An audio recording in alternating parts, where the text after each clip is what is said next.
An elderly woman, frail and bent with 90 years of life, was meticulously tending to her rose garden when a shadow fell over her. Her hands, covered in thin, wrinkled skin, paused their work as a police cruiser crunched to a halt on the gravel driveway, dust billowing behind it. She was the picture of gentle vulnerability, a stark contrast to the hulking deputy stepping out of the car, his face a mask of false cordiality. But a darkness flickered in his eyes, a hidden cruelty that promised violence.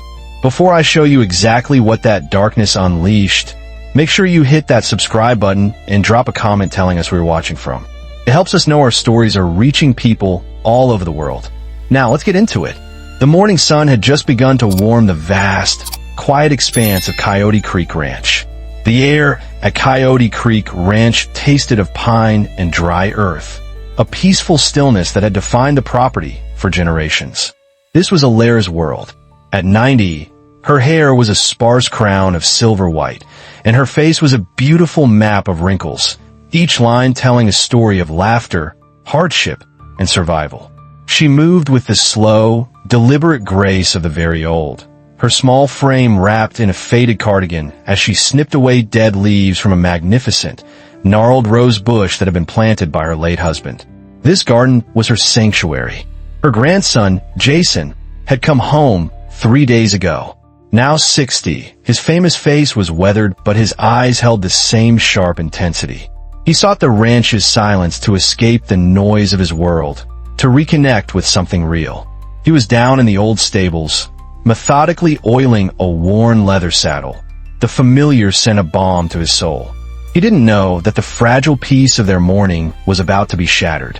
The approaching sheriff's cruiser was an alien intrusion. Deputy Mark Thorne slammed the door, the sound echoing unnaturally in the quiet.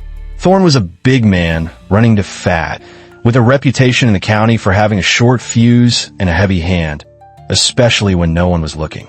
He'd climbed the ranks not on merit, but on the coattails of his well-connected brother-in-law. Thorne harbored a specific, festering grudge. Years prior, at a town fundraiser, he had been loudly berating a young waitress, and Jason, present at the event, had intervened. He hadn't raised his voice or made a threat. He had simply stood there and, with a few quiet, cutting words, exposed Thorne's bullying for the pathetic display it was, leaving the deputy red-faced and humiliated in front of the town's elite. The memory was a source of constant, burning shame for Thorne. And today, seeing a routine code check assigned to the Statham ranch, he'd personally volunteered. He approached Alara with a smile that didn't reach his cold, calculating eyes. "Morning, ma'am. Deputy Thorne. We had a call about some of your fencing down by the creek. Figured I'd come take a look myself." Alara straightened up slowly, her back aching. "The fencing? I don't think anything's wrong, but you're welcome to check." Her voice was thin, like dry leaves.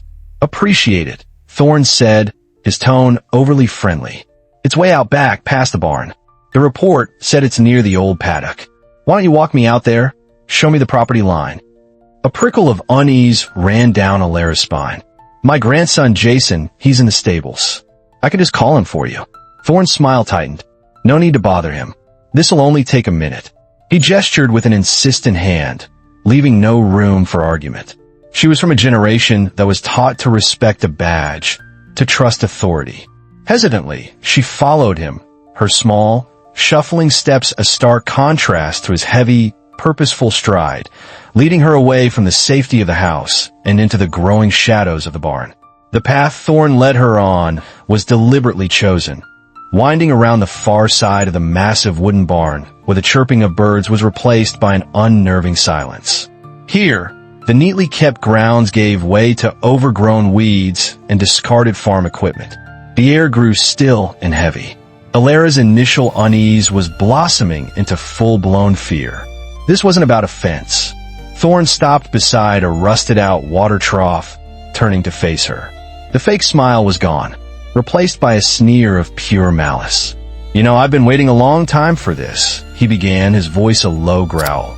"Your grandson, he thinks he's better than everyone. Stood there in front of the whole damn county and made me look like a fool." Alara's heart hammered against her ribs. I don't know what you're talking about. Please, you're making a mistake. No mistake, Thorne spat. He humiliated me. People like you think you're untouchable. It's time you learn a lesson. His eyes darted around, landing on a length of rust-flecked baling wire coiled on the ground. He bent down and picked it up, the metal glinting menacingly in the sun. Alara took a trembling step back, her hand flying to her throat. "Stay away from me," she whispered. He lunged. The movement was shockingly fast for a man his size. Before she could scream, the coarse, cold wire was looped around her neck. He yanked it tight. An explosion of pain and terror shot through her. She clawed at the wire, her frail fingers scraping against the metal in his thick, meaty hands. No air. Her vision swam with black spots. The world dissolved into a silent, desperate struggle, her lungs burning, her life being extinguished by the raw, hateful power of the man hunched over her. Back in the stables, Jason had just finished his work on the saddle. He was about to head back to the house when a sudden, absolute silence fell over the ranch. The incessant buzz of insects, the distant call of a hawk, it all vanished. It was the kind of unnatural quiet that signals a predator is near. A cold knot formed in his stomach. Then he heard it. It wasn't loud. A faint, choked-off gasp, followed by a soft thud, like a sack of grain falling over. It was a sound that did not belong. Every instinct in his body screamed. He didn't run. He moved. With a fluid, terrifying grace, he flowed out of the stables, his senses on high alert. He rounded the corner of the barn, his eyes scanning the area. And then he saw it. The image would be burned into his mind forever. The uniformed deputy, his back to Jason, hunched over the crumpled form of his grandmother, pulling a wire tight around her throat. For 1/10 of a second, the world stopped. Time, sound, and reason ceased to exist. All that remained was a cold, primal, and absolute rage. Jason didn't shout. He didn't warn. He exploded forward, a silent projectile of pure vengeance. The first impact was like a freight train hitting a brick wall. Jason's shoulder drove hard into Thorne's side, the force of the blow lifting the larger man off his feet and sending him crashing into the barn wall. The baling wire flew from his grasp. Thorne grunted, the air knocked from his lungs, his face a mask of shock and pain. Before he could even process what had happened, Jason was on him. A brutally efficient sequence of strikes followed. A palm heel to the nose that sent a spray of blood into the air, a driving elbow into the solar plexus that folded the deputy in half. It was over in less than 5 seconds. Thorne slumped to the ground, gasping and disoriented. But Jason's rage was a precision instrument. He immediately turned from the wheezing heap on the ground and knelt beside his grandmother. "Grandma? Alara, I'm here." His voice, in stark contrast to his actions, was impossibly gentle. He carefully checked the raw, red line on her neck, his fingers brushing away a stray strand of her thin, white hair. She was breathing a shallow, rasping sound, but she was alive. He cradled her head in his lap, whispering to her, his entire focus on this small, fragile woman.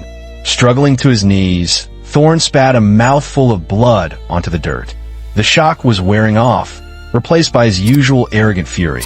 You're done, Statham," he choked out. "You just assaulted a police officer. I'll see you rot in a cage for this." That was his final, fatal mistake. Hearing the threat, Jason gently laid his grandmother's head down on a soft patch of grass. He stood up slowly, and when he turned back toward Thorne, the brief warmth in his eyes was gone, replaced by an icy, terrifying calm.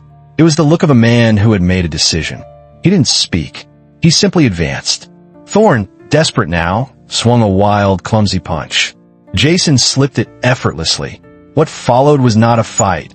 It was a clinical disassembly. Jason grabbed Thorne's outstretched arm, twisted, and a sharp snap echoed through the quiet air as the bone in his forearm gave way. Thorne screamed, a high-pitched shriek of agony. Jason spun him around, slamming him face first against a thick wooden support beam. "You think a badge gives you the right to touch her?"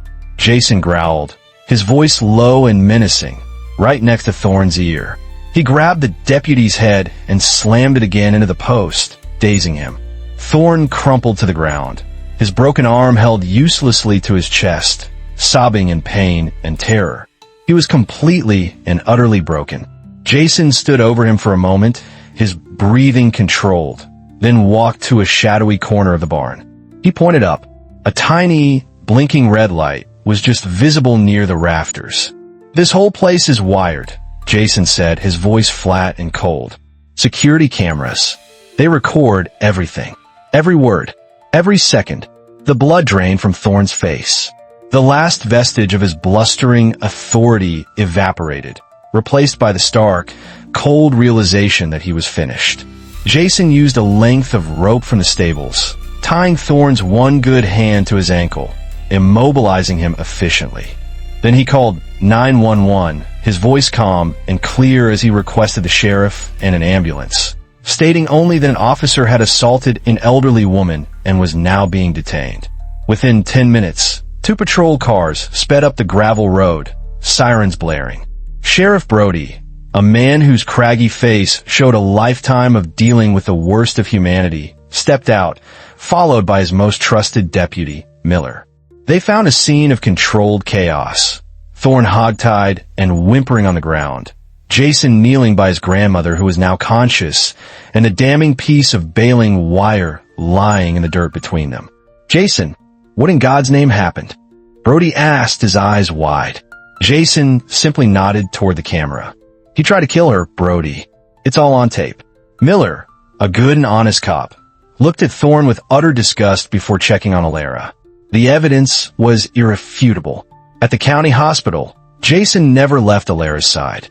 The doctors said she was lucky. The wire had bruised but not crushed her larynx. She was tough, her spirit incandescent even in the hospital bed, her wrinkled hand gripping Jason's tightly. Outside, a media circus had erupted. News vans lined the streets, reporters shouting questions. The story was spreading like wildfire. But inside the quiet hospital room, none of that mattered. Back at the sheriff's department, Sheriff Brody sat across from a cuffed and sullen Mark Thorne in the stark, gray interrogation room. "You want to tell me what I'm going to see on this video before I play it, Mark?" Brody asked, his voice dangerously quiet. Thorne, ever arrogant, tried to bluff. "He attacked me. She was trespassing on a restricted part of the property. I was detaining her." Brody just stared at him, then turned a laptop around on the table and pressed play. The video was crystal clear. They watched in silence as Thorne's fake smile, his threats, and a brutal, unprovoked attack on the 90-year-old woman played out. They saw him gloat as he pulled the wire tight. Thorne's face turned ashen. He had nowhere to hide. Brody snapped the laptop shut. "You're a disgrace," he said, his voice filled with contempt. "You use your badge to terrorize the most vulnerable person you could find. You're not a cop. You're a predator, and you're done." He stood up, towering over the broken man. "I'm personally recommending charges of attempted murder, assault on the elderly, and kidnapping. You're going to prison for a very, very long time. And everyone in there is going to know exactly what you did to a 90-year-old woman." As the door slammed shut, Thorne was left alone with the crushing weight of his actions and the terrifying future he had created for himself. This story is a brutal reminder that the greatest evil often hides behind a mask of authority. It shows that true strength isn't found in a badge or a uniform, but in the fierce, unwavering instinct to protect the ones we love. A real hero doesn't need to be the loudest in the room. Their actions speak with a force that no bully can withstand. True power is the shield that guards the vulnerable, not the weapon that preys on them. Have you ever witnessed someone in a position of power abuse it for their own selfish reasons? What would you have done if you were in Jason's place, seeing a loved one attacked so viciously? Do you believe that the system is always equipped to handle predators who hide within its own ranks? Or does it sometimes take an individual to force justice into the light? Let us know your thoughts in the comments below. If this story about a grandson's unbreakable bond with his grandmother resonated with you, hit that like button and subscribe for more stories about quiet heroes and justice being served. Share this with someone who understands that family is not something to be trifled with. We read every single comment and appreciate your perspective, so please share it respectfully. More stories about unlikely heroes turning the tables are waiting for you on your screen. Click on one of those next, and we'll see you in the next video with another story that proves you should never, ever underestimate the quiet ones.